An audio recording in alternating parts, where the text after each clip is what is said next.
Hi అండి. అంతా కూడా తుడిచేసుకొని బాక్సులన్నీ ఆరి, తర్వాత పప్పు చేసుకొని ఫుల్‌గా తినేసి, తర్వాత పడుకుంటే నిద్ర వచ్చేటట్టు ఉందనమాట. ఎందుకంటే థ్రోట్ ఇన్ఫెక్షన్‌కి మెడిసిన్ వేసుకుంటున్నాను కదా! ఫుల్‌గా నిద్ర వస్తుంది. కాకపోతే ఇవన్నీ షెల్ఫ్‌లన్నీ క్లీన్ చేసుకున్నాను. షెల్ఫ్‌ల్లో ఎవరైనా ఏం పేపర్లు ఏస్తారో నాకు తెలీదు కానీ నేనైతే క్యాలెండర్‌లేస్తాను. అది లాస్ట్ ఇయర్‌ది కూడా కాదు. నా దగ్గర పేపర్‌లకి ఇయర్ క్యాలెండర్ చింపేసేసాననమాట. అది అలా క్యాలెండర్‌తో కవర్ చేసేసాను. న్యూస్ పేపర్లు తెప్పించాలంటే పిల్లలు లేరు. సో, ఇవైతే కొంచెం మనకి తడి అయినా సరే ఇవి కొంచెం స్టిఫ్‌గా ఉంటాయి కాబట్టి తుడుచుకోవడానికి ఈజీగా ఉంటది. కొంచెం ఏదైనా తడి అయినా సరే. సో, ఇంక అవన్నీ సర్దేసుకొని ఇంక తుడిచేసుకొని ఇప్పుడైతే ఒక టీ పెట్టుకొని తాగుతున్నాను. షెల్ఫ్‌లో బయట తెచ్చినయి సర్దాలి. హాల్‌లో డ్రెసింగ్ టేబుల్ అయితే సర్దేశాను. ఒక టీ పడాలి.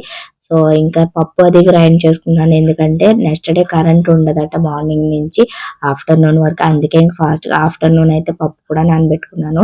సో, ఇంకది నైట్ అయితే అన్నీ క్లీన్ చేసుకొని పడుకుని పోవడమే. అంతే ఈ వీడియో నచ్చితే